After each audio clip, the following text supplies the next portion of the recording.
What's good, Washington fans? It's your boy Stacks Reacts, and we back again with another video. Today, the news has broke with I think about an hour ago that Rivera has relieved his duties of the offensive coordinator Scott Turner. And if everybody knows, bro, everybody knows that's a Washington fan, even some people that aren't Washington fans.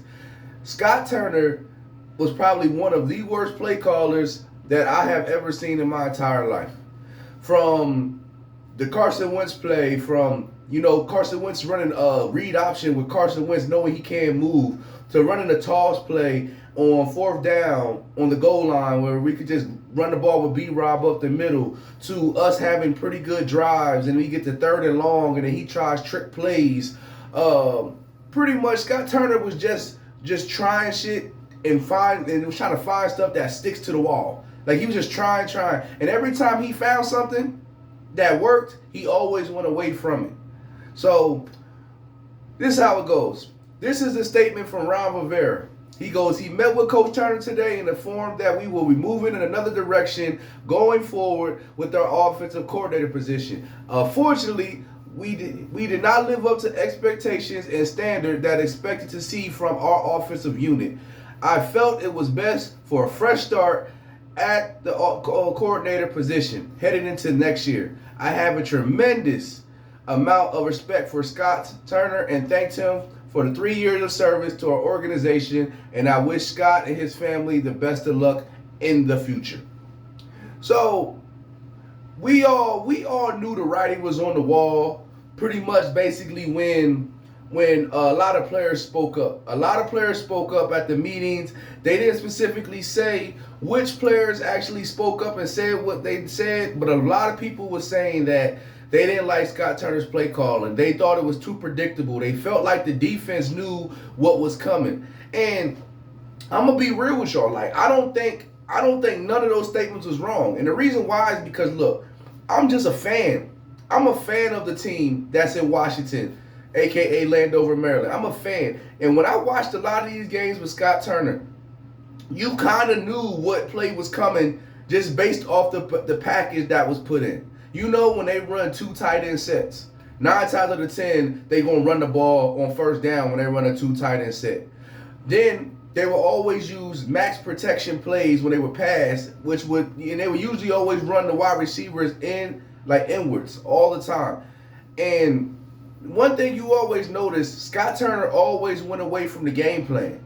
Like, he always went away from the game plan. Like, the game plan may be different from Carson than it is from Heineke, do it is to Sam Howell. And the thing is, you know Carson has a big arm. So instead of running the ball and doing the game plan that he did with Heineke, he would call more passing plays for Carson, even though it wasn't working.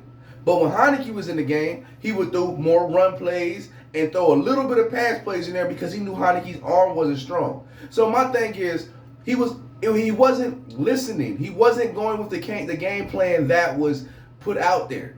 He was never doing that. And he was basically calling what he wanted to call at every particular time, and he was just thinking that this is going to work, and it wasn't working. There's a lot of people that are saying, oh, he's been calling plays with 8 different quarterbacks and everything like that. But you notice, it don't matter what quarterback he called plays with, they never worked.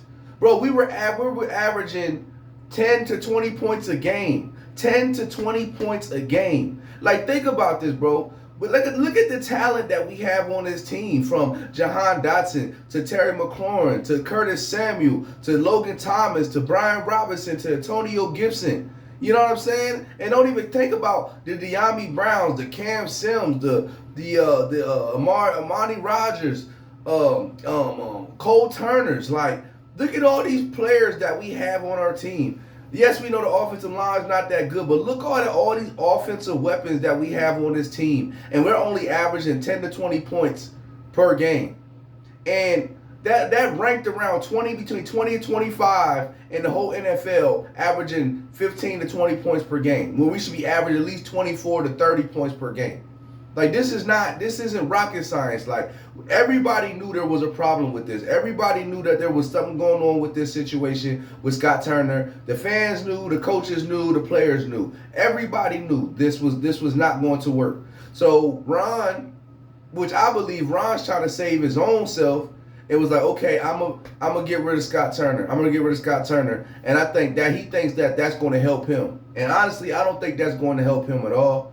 But here's the real question that's going to be lingering around. Does Ron actually do his due diligence and actually go out and hire somebody that is really worth a damn, that's actually going to throw or call plays that's actually going to work? Or is Ron just going to call up one of his old Panther buddies or old buddies that he coached with before and was like, okay, you're going to be a new offensive coordinator?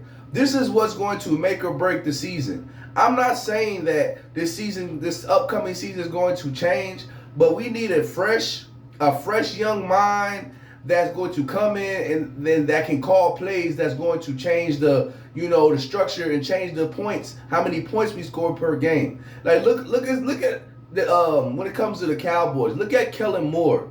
You see how they had Kellen Moore? Kellen Moore dials up these innovative plays. Why do you think the Cowboys are scoring 30, 35, 40 points a game? It's because they're innovative. You need innovation. You need people that's going to think outside the box.